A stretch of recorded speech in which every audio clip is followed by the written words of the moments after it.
Hello friends, चलिए start करते हैं क्वासी कॉन्ट्रैक्ट्स। देखिए क्वासी कॉन्ट्रैक्ट्स क्या हैं। अनलाइक अदर कॉन्ट्रैक्ट्स जिसके अंदर हमने देखा था कि देयर इज़ अ ऑफरर, ठीक है, second party is the acceptor, उनके बीच में एग्रीमेंट होता है। Then there are certain components like consideration, competency, free consent, lawful object, lawful consideration. तो अगर इन्फोर्सिबिलिटी बाय लॉ के सारे कंपोनेंट्स उसके अंदर होते हैं तो वी से कि वो एग्रीमेंट जो है कॉन्ट्रैक्ट हो गया। Unlike that quasi contract basically दो पार्टीज के म्यूचुअल एग्रीमेंट से अराइज नहीं होते, ये अराइज होते हैं by the operation of law, due to the operation of law. Law कहता है कि अगर ऐसे ऐसे सर्कमस्टांसेस हुए जो हम अभी एक एक करके डिस्कस करेंगे तो वो रिजल्ट करेंगे क्वासी कॉन्ट्रैक्ट के अंदर। सर एग्जैक्टली है क्या ये quasi contract?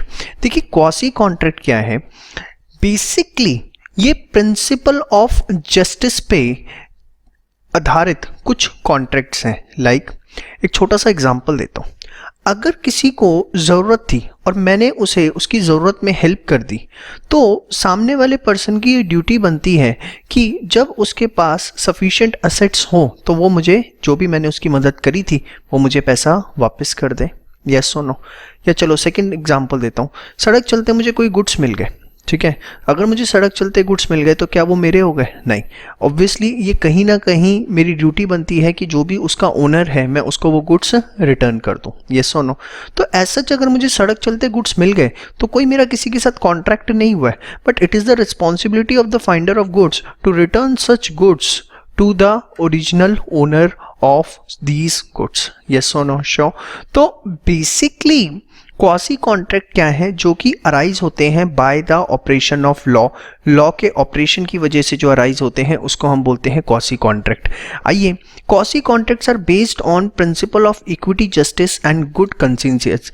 Quasi contracts intended to prevent unjust enrichment. Unjust enrichment का मतलब क्या है? That is enrichment that is the benefit of one person at the cost of another. एक पर्सन को अगर बेनिफिट मिल रहा है दूसरे की कॉस्ट पे तो ये लॉ स्ट्रिक्टली प्रोहिबिट करता है और उसी के लिए क्या बनाए गए हैं? Quasi contract. Quasi contract term दिया गया। 5 तरह के क्वासी कॉन्ट्रैक्ट्स हैं जो बड़े जनरल हैं, हम डे टू डे लाइफ में भी देखते हैं, अभी एक एक करके सब डिस्कस करेंगे। And only these 5 circumstances will be termed as quasi contract. इसके अलावा और कोई भी सर्कमस्टांस होगा उसको क्वासी कॉन्ट्रैक्ट नहीं माना जाएगा। और स्पेशल फीचर इज व्हाट कि ये ऑफर, इसमें कोई ऑफर नहीं है, इसमें कोई एक्सेप्टेंस नहीं है। It is just because the operation of law कि लॉ ऐसा कहता है तो क्वासी कॉन्ट्रैक्ट एग्जिस्ट करते हैं। Generally promisor undertakes the duty to perform the contract or he performs the contract when it is desired by the promisee. However, in case of quasi contract, भाई generally होता क्या है? अगर आप देखो तो जनरली यही होता है ना कि जो प्रोमिसर होता है वो कॉन्ट्रैक्ट के अंदर जो भी उसकी ऑब्लिगेशन है वो परफॉर्म करता है, या प्रोमिसी जब चाहता है उस हिसाब से वो ऑब्लिगेशन परफॉर्म करता है। However in case of quasi contract, obligation to perform the contract is performed by the law. देखिए लिखा हुआ है ना, by the law, please underline. Upon a person for the benefit of another and even in the absence of a contract, such cases are known as quasi contract. समझ में आई बात? Sure. चलिए अब कौन कौन से हमारे पास क्वासी कॉन्ट्रैक्ट्स हैं। सबसे पहला है सप्लाई ऑफ नेसेसरीज। अगर किसी भी पर्सन को नेसेसरी सप्लाई की गई है इंक्लूडिंग ऑफ माइनर, हमने वहाँ पे भी डिस्कस किया था, तो उस केस के अंदर हम उससे अपनी पैसे की रिकवरी कर सकते हैं। Supplier is entitle to recover the price from property of the incompetent person, from the property of the incompetent person where necessaries are supplied to a person who is incapable of contracting or to someone who is legally bound to support, जो उस पर dependent है। जैसे minor के case में मैंने आपको बताया था, सारी बातें वही हैं, कुछ नया नहीं है। For instance A supplies to B necessary suited to B status in life, A would be entitled to recover their price from B's property.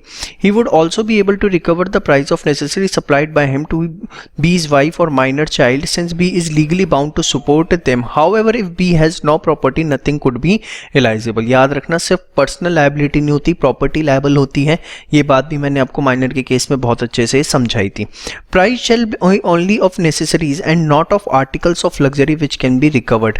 जी हाँ, नेसेसरीज अलग होती हैं और क्या बोलते हैं लग्जरी अलग होती है। वहाँ पर हमने एक कोट सूट का एग्जाम्पल किया था माइनर के केस में, एकदम वही एग्जाम्पल यहाँ फिट होता है। To establish his claim the supplier must prove that not only those goods were supplied to the person who was minor or lunatic but also those they were suitable to his actual requirement at the time of sale or delivery. जो supplier है उसको ये prove करना पड़ेगा, सिर्फ ये नहीं prove करना कि उसने माइनर को या लुनाटिक को या किसी भी इनकॉम्पिटेंट पर्सन को गुड्स सप्लाई किया, एट द सेम टाइम उसे ये भी प्रूव करना पड़ेगा कि जो गुड्स उसने सप्लाई किए हैं वो उसकी उस समय नेसेसिटी थी, ना कि उसके लिए लग्जरी थी। समझ में आई बात। Similarly if money has been advance in like circumstances for the purchase of necessary its reimbursement can be claimed. Necessaries include services render. देखिए नेसेसरीज एक बड़ा जनरल टर्म है जिसके अंदर मैंने आपको बताया था कि as per the condition of life जो चाहिए वो सब ये चीज़ें नेसेसरीज में आती हैं। नेक्स्ट है payment by interested party. What is this payment by interested party? देखिए सपोज मैंने कोई बिल्डिंग जो है रेंट पे ले रखी है, ठीक है, और मेरा लैंडलॉर्ड जो है वो दूसरे स्टेट में रहते हैं। अब जो बिल्डिंग मैंने रेंट पे ले रखी है उसके म्युनिसिपल कॉर्पोरेशन के प्रॉपर्टी टैक्सेस जाने हैं। बार बार रिमाइंडर जा रहा है मेरे लैंडलॉर्ड को, फिर भी वो पे नहीं कर रहा। अब म्युनिसिपल कॉर्पोरेशन वाले आ गए और बोला कि चलो जी प्रॉपर्टी खाली करो, इसका ऑक्शन किया जाएगा। तो अब हुआ क्या, देखो रह मैं रहा हूँ, किराया मैं दे रहा हूँ, मैं लैंडलॉर्ड को बार बार रिमाइंडर दे रहा हूँ, तब भी वो पे नहीं कर रहा। अब जब क्या बोलते हैं म्युनिसिपल कॉर्पोरेशन वाले आ गए एंड एकदम कहने लगे भैया खाली करो, ऑक्शन हो जाएगा अदरवाइज, तो मैंने क्या किया, एक बार उठा करके सारा का सारा जो टैक्सेस थे वो पे कर दिया, अपनी जान छुड़वाई। ठीक है, तो now the issue arises whether can I recover the amount from my landlord. जी यस, मैं लैंडलॉर्ड से अमाउंट रिकवर कर सकता हूँ जितना भी मैंने टैक्सेस का पे किया है, because this is the payment by a interested person. I am the interested person. How I am interested? Because I have to use that property, I am paying rent for that property, I have the interest in that property. Yes or no? Sure. So basically अगर आप पढ़ेंगे वही लिखा हुआ है, a person who is interested in the payment of money pays the money which another is bound to pay, then the person who pays is entitled to be reimbursed by the other. Before this becomes enforceable, following condition must be complied. Person must be interested in making the payment, but he should not be bound to pay. Should not कर लो इसे, interested तो है but bound नहीं है। देखो land जो आपका basically tenant है, मैं हूं, मैं बाउंड नहीं हूं, इंटरेस्टेड हूं। क्यों? क्योंकि मेरे को उसमें रहना है। Defendant should be under legal obligation to pay. जो लैंडलॉर्ड है लीगल ऑब्लिगेशन है उस पर देने की। Payment is made by one who is interested in payment. ठीक है, for instance B holds land in Bengal on lease granted by a zamindar. The revenue payable to A to the government is in arrears. His arrears मतलब बकाया. His land is advertised for sale by the government. The consequences of such sale will be the cancellation of B's lease. B, in order to prevent the sale and consequent cancellation of his own lease, pay to the government the sum due from A. A is bound to pay the payment to B which he has paid. समझ में आई बात? बहुत ही simple चीज़ें, देखिए कुछ भी नहीं है, जस्ट आप खुद भी प्लेन रीडिंग करेंगे सब आपको समझ में आ जाएगा। बहुत मैंने आपको बोला मेन पार्ट सारा का सारा खत्म हो चुका है। Next is better liability to pay any non gratuitous act. Gratuitous का मतलब लिख लो सबसे पहले गिफ्टेड। ठीक है, तो नॉन ग्रेचुइटस मतलब non gifted. What exactly it is? देखिए मेरा टीचिंग प्रोफेशन है, ठीक है, if I am teaching someone I am expecting some revenue. Yes or no? Show.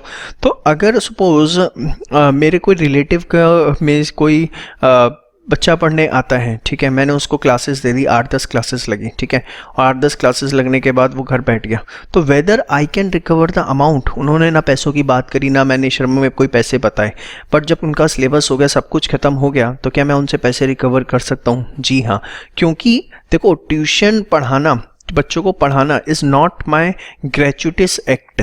ये मेरा गिफ्टेड एक्ट नहीं है कि इसको मैं फ्री सर्विस की तरह दे रहा हूँ। It's my non gratuitous act. हाँ, अगर मैं जनता को फ्री सेवा कर रहा होता, एकदम एब्सोल्युटली फ्री ऑफ कॉस्ट पढ़ा रहा होता, उस केस में मैं अगर किसी को फ्री पढ़ा देता हूँ, I can not recover the amount. But if something is my profession, then उस केस में अगर वो सिमिलर सर्विसेज मैं किसी को भी देता हूँ, तो बाय डिफॉल्ट चाहे सामने वाली पार्टी ने उसे किसी भी इंटेंशन से लिया है, I can recover my amount. समझ में आई बात? श्योर। तो चलिए, where a person lawfully does anything for another person and delivers anything to him not with an intention to do so gratuitously, उसका मकसद उसको गिफ्ट में, फ्री में पढ़ाना नहीं है। मैं फ्री में पढ़ाना चाहता हूँ, बात अलग है, लेकिन अगर मैं अपने रिलेटिव में किसी को पढ़ा रहा हूँ, 10 घंटे की मैंने क्लासेस दी हैं और मेरा मकसद गिफ्ट देना नहीं है, चाहे उनका मकसद है कि चलो सर के पास चले गए फ्री में पढ़ लेंगे, लेकिन मेरा मकसद फ्री में पढ़ाना नहीं है, तो उस केस के अंदर I can recover the amount and such another person enjoys the benefit, then the person who enjoys the benefit is bound to make the payment. समझ में आई बात? In thus follows that for a suit to succeed, the plaintiff must prove that he had delivered the things lawfully, that the intention was not to do the gratuitously and that the other person enjoyed the benefit. ये 3 conditions इसके अंदर fulfil होनी चाहिए कि lawfully है, second intention उसे ग्रेचुइटिस करने की नहीं थी, और तीसरा सामने वाली पार्टी को उसके बेनिफिट्स मिले हैं। ठीक है। If a person delivers something to another or does something for another, it would be open for other person to refuse the thing and in return it or may refuse the benefit of service. In that case, section 70 would not come into operation.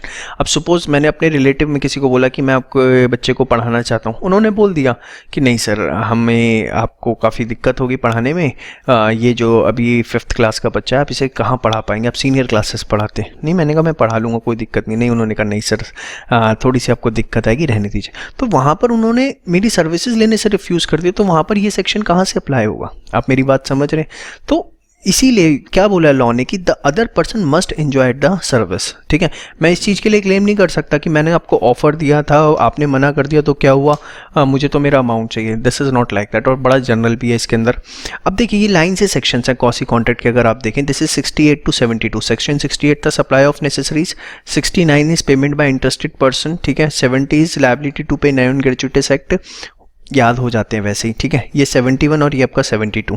Responsibility of finder of goods, ये भी मैंने आपको बताया था कि अगर आपको सड़क चलते किसी भी तरीके के कोई भी गुड्स मिल जाते हैं तो it's the duty of the finder of goods कि वो उन गुड्स को उसके ओरिजिनल ओनर के पास रिटर्न करे। A person who find goods and takes them into his custody is subject to the same responsibility as a bailee. अब sir ये बेली कौन होता है, अभी तक तो हमने पढ़ा भी नहीं, वैसे इंडियन कॉन्ट्रैक्ट में लेटर ऑन हाई लेवल पर है। A person to whom goods are delivered for some purpose and shall return the goods when some purpose is accomplish. Let us take an example. मेरी गाड़ी, मैं अपनी गाड़ी garage में देके आया सर्विस के लिए, ठीक है। तो यहाँ पर जब मैं अपनी गाड़ी गैरेज में देके आता हूँ सर्विस के लिए, तो जिसको मैं दे रहा हूँ गैरेज में, गैरेज ओनर को, garage owner will be termed as bailee. मेरे गुड्स हैं, मैंने गैरेज में दिए for some purpose. What is that purpose कि कार आप सर्विस कर दो, और सर्विस करके जो उसका ओरिजिनल ओनर है दैट इज मी, मुझको वापस कर दो। तो here I am called as bailor and to whom I am giving the goods for servicing it, that is the bailey। मैंने अपनी गाड़ी किसको दी, गैरेज ओनर को, तो उसको हम क्या बोलेंगे, बेली। तो when you find some goods on a road, on a way, then you are the bailey, you are not the owner of those goods। आपको कोई सड़क चलते गुड्स मिले, आप उसके ओनर नहीं मिल गए, आप उस गुड्स के बेली हो। मतलब आपको वो गुड्स वापस करने पड़ेंगे उसको ओरिजिनल ओनर को। समझ में आई बात? बेली देखो क्या लिखा हुआ है, person to whom goods are delivered for some purpose and shall return when the purpose is accomplished and he is therefore required to take proper care of thing found. He shall not use it for his own use. When the owner is traced, he must return it to the original owner. He must take as much as care of goods found as man of ordinary prudence would take care of his good. Man of ordinary prudence का मतलब क्या होता है basically कि एक normal circumstances के अंदर goods को जिस तरीके से रखा जाता है, ठीक है।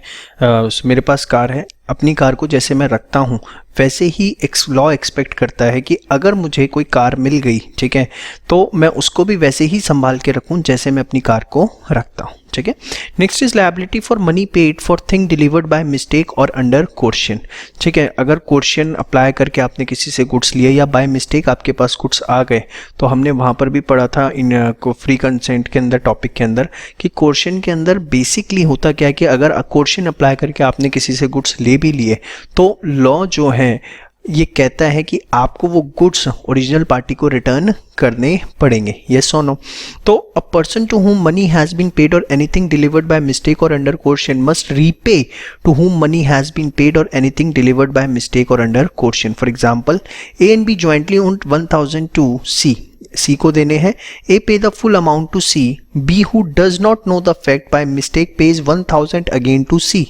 मतलब ए और बी ने मिलकर 1000 रुपये देने थे, ए ने पैसे दे दिए सी को, बी को इस बात का पता नहीं था, बी ने भी सी को 1000 रुपये दोबारा से दे दिए, तो सी को बाय मिस्टेक चले गए बी के द्वारा। तो यहाँ पर सी की ये ड्यूटी बनती है कि वो पैसे लेते हुए मना कर दे और अगर ले लिए हैं तो बी को पैसे वापस कर दे, ठीक है।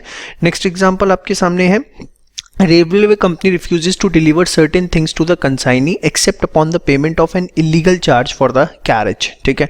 The consignee pays the sum charge in order to take the deliver of goods. He is entitled to recover so much of the illegal charge paid by him. मतलब उसने रेगुलर फेयर जो था वो तो पे किया, बट जब वो अपना कंसाइनमेंट लेने गया तो वहाँ पे जो ऑफिसर्स थे उन्होंने कुछ रिश्वत वगैरह मांगी, तो उसने एक बार रिश्वत देके अपने गुड्स निकलवा लिए, ठीक है। उसके बाद लेटर ऑन वो केस कर सकता है, अपने इलीगल जो चार्जेस उसने पे किए वो रिकवर कर सकता है।